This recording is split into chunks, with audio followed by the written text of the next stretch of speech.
Rike alkawar kar kai sabawa. Alkawari na ɗauka ke nake so ta honan dirbawa.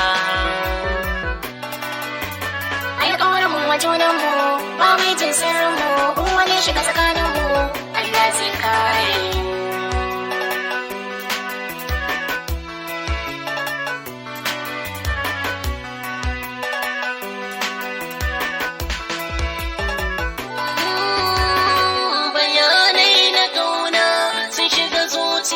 Sun yi kwantawa ba zan yada ke ba, alkawarin ki ba za na manta ba. Salon so da kauna zan yi ma ya gazo mai suna, zan yada kai ba, alkawarin ka ba za na manta ba.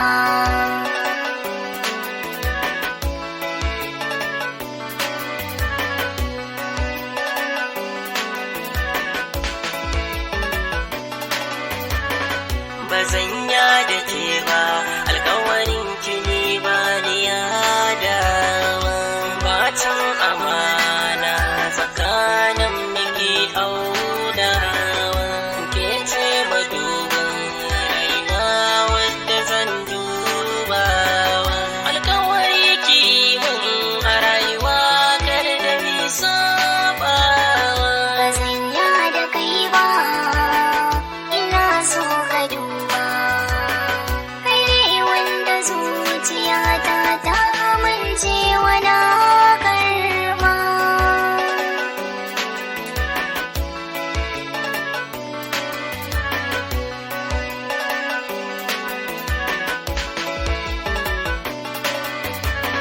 Cikin zuciyata kai ne jagora, na baka sarauta baka yin gadara, kamar lamuni Ai ba zan yada ke ba, a kankani na ji na gani. soyayyar kina sa dan ba. Ina alfahar da kai a ko'ina, ka cancanta ka kula da ni, mai suna ba zan yada kai ba.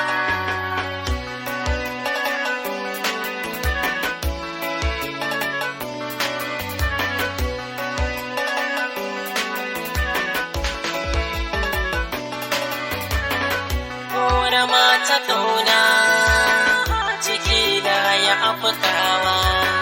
Kullum tunani na haka ne tun da mun sabawa. Ta so mu je dangi na za su so ganin kike kyakkyawa. Ki mun agaji kare in zama gawa.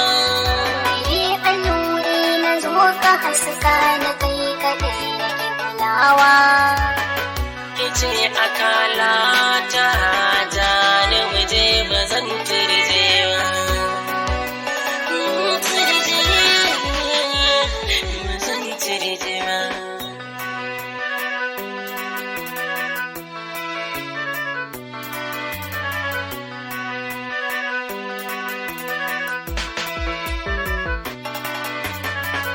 Idan na kwanta barci mafarkin kake hana ni sukuni, ina farka barci wutan kashe nake biɗar gani.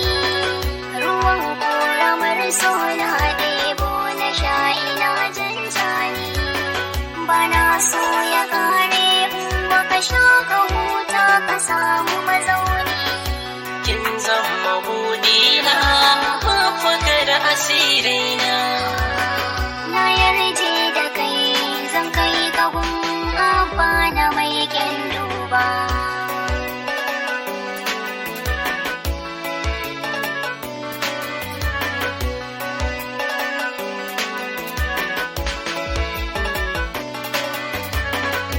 Guda alikin samai da kasai da yayi mutum, ya ba shi iko ya so a so shi yayi batun. Aure wanda yake a rayuwa ya zama sufatun, marashin